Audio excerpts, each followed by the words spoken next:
तो कलयुग वर्णन में पहला श्लोक है, जागिए न सोइए बिगोइए जन्मू जाए, दुख रोग रोइए कलेसु कोह काम को, राजा रंक रागी और विरागी भूरी भागी, ये अभागी जीव जरत प्रभाव कली बाम को, तुलसी कबंध कैसो धाई बो विचारु अंध, धंध देखियत जग सोचु परिणाम को, सोई बो जो राम के स्नेह की समाधि सुखु, जागी बो जो जीह जपे निके निके राम नाम को।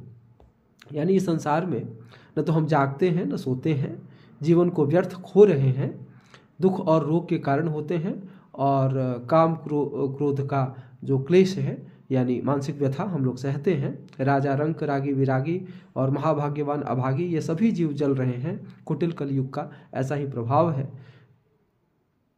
वे कहते हैं, ये अपने लिए कहते हैं कि अरे अंधे विचार कर, इस जगत में जितने धंधे दिखाई देते हैं वे सब बिना सिर वाले शरीर यानी कबंध की दौड़ के समान है, जिनका अंत चिता ही है।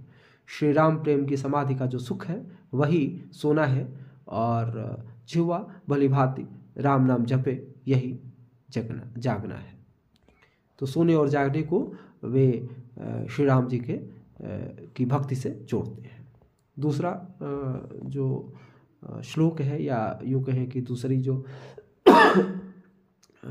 जो चौपाई है, वरन धर्मु गयो आश्रम निवास तज्यो, त्रासन चकित सो परावनो परो सो है, कर्मु उपासना कुवासना विनाश्यो ज्ञानु, बचन विराग वेश जगतु हरो सो है, गोरख जगायो जोगु भगति भगायो लोगु, निगम नियोगते सो केली ही छरो सो है, काय मन बचन सुभाय तुलसी है जाहि, राम नाम को भरोसो ताही को भरोसो है।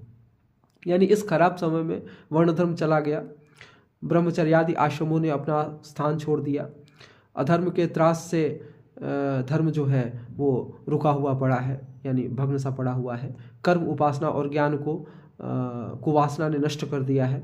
वचन मात्र के वैराग्य और वैश्य ने जगत को ठग सा लिया है। गोरख ने योग क्या जगाया, लोगों को भक्ति से विमुख कर दिया, और वेद की आज्ञा ने खेल ही में संसार को ठग सा लिया है। तुलसीदास जी कहते हैं कि जिससे शरीर मन और वचन से स्वाभाविक ही राम नाम का भरोसा है, उसी के संबंध में भरोसा है, और वही जो है वो संसार से तर पाएगा।